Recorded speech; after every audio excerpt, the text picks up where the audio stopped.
Hey guys, this is Wilma. I'm going to actually play a few hands on Pokerstars to show you how to use the interface. So here you can see this is the MIT 15.S50 tournaments. You can click them, sort them by date, and you can click it to see you can see the tournament. It'll tell you all the details if you click tournament info. So this page here is called the tournament lobby. It's a very important place. When the tournament's running, you can see the list of players, and this is also where you register for the tournament, and you can also see who's winning, who has the most chips, who's doing the best in the tournament. So this is a very important page. Right now we can't register, and there's nothing going on because the tournament hasn't started yet. But I'm going to play a different tournament for play money on Pokerstars to show you how the tournament lobby works and how the playing a hand works. So I'm going to go to a sit and go, which is the same as a tournament. I'm just going to play a play money tournament. So let me just register. So here you can see I'm registered. So my name is Nora N _ MIT. So I'm just going to play a quick 4-player tournament. We're just waiting for 2 more people to register. So as you can see, this is updated real time. It tells me that someone else has registered. I'm still waiting. And here it'll also, once the tournament starts, you can see it'll have chips and rank. And it'll rank the players by who has the most chips. So, okay, so the tournament has popped up, and this is what the table looks like. Like I said in the last video, I think the default settings are all pretty good.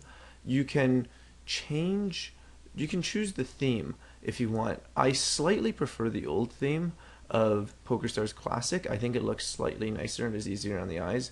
So I'm gonna change it to that, and I'm gonna recommend everyone change it to that as well. But it doesn't really matter. You can use whatever theme you want, but I do think this is a slightly nicer theme for the eyes.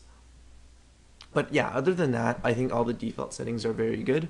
So now I'm just gonna play a few hands and show you how to play hands using Pokerstars. It's very self-explanatory, and also show you how to look at the lobby and look at the updated chip counts as the tournament progresses.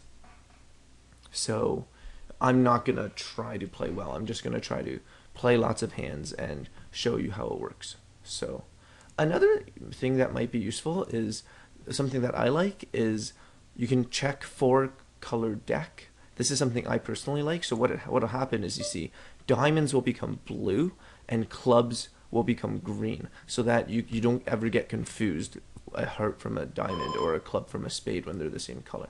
Okay, so now I'm just going to raise. So here you can see the options on the bottom. It's fairly obvious: fold, call, raise. I'm just going to call. So yeah, I'm going to show you more about how the interface works. So as you can see, you have about 15 seconds to act, and this thing will pop up once you're taking too long, and after that you'll have to use your time bank. Alright, sorry about that, guys. Someone rang the doorbell and I had to go get it. So anyways, here you see what happens when you don't respond after your 15 seconds are over. You're going to be sitting out, and all your cards will always be folded. So obviously this is very bad, because even if you get aces, it's going to automatically fold. So I'm going to click I'm back so that I can start playing again. Also, everyone does have a small time bank. If you're lacking, if you do use up the initial 15 seconds you have to act and you need more time, you can click your time bank. Anyways, okay, now I'm going to show you how to put in a raise. So you can type in a number to raise to that number. Okay, it's important that you're raising to that number. So if I want to raise, so my junior V300 called 20. If I want to raise to 100, I type in 100 and I raise to 100. Note that the amount that I raised is actually 80, but we're always going to think and talk and type in terms of what you're making the bet to. So we're raising from 20 to 100. The raise size is actually 80, but it's always the raise to number you type in. So we're going to type in 100. So here, let's just see what happens. So Rudy 524 goes all in. So I'm gonna fold because my hand isn't very good. So I was trying to make a bluff, and I guess I got caught. But that's okay, because I'm mostly just trying to show you how to play hands. So you're probably gonna see me. So don't take too much into account of what hands I'm playing or what I'm trying to do. I'm just trying to show you how to do stuff. So another way you can raise is you can click the slider to the right. If you click the slider to the right, it'll automatically increase the raise to by 30, which is the size of the big blind. So I'm going to click it once and raise to 90. So this is a very convenient way, because usually when you raise, you want to raise to 90. So usually when you raise, you want to raise to 3 times the big blind, at least at the beginning. And it'll start off as 2 times the big blind, 60. So when I click it once, it'll make it 90, and I can raise to 90. So here's someone re-raises us again. I think these guys are onto the fact that we're not playing real, but that's okay. Here we can probably call, because our odds are really good. We only have to call 90 to win the pot that already has 315 in it. So it's like 3.5 to 1 odds. So I'm going to click call and try to hit a pair or a straight draw or something. So that's obviously not a very good flop for us, considering we have 8 high. So I click check, and I'm just gonna fold to this bet. So as you can see, I can also click call, or I can type a number to raise, but I'm gonna fold.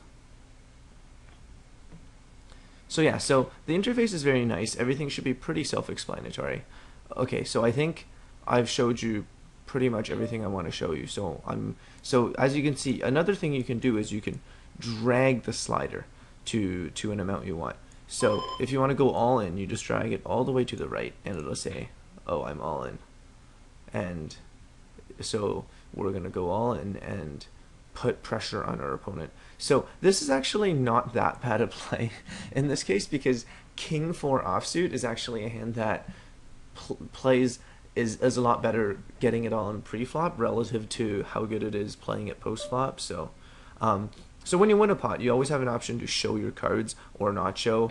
I usually recommend just never showing, because you never want to give your opponents unnecessary information. But yeah, you can show if you want, if you made a crazy bluff and just for fun you want to show so that you can talk about it with your friends during the next class, that's fine. So I'm just going to go all in again and try to get some action. Try to get this thing over with.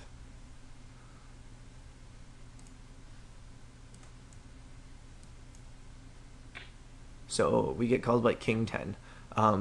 We do flop a 7. He flops a straight draw.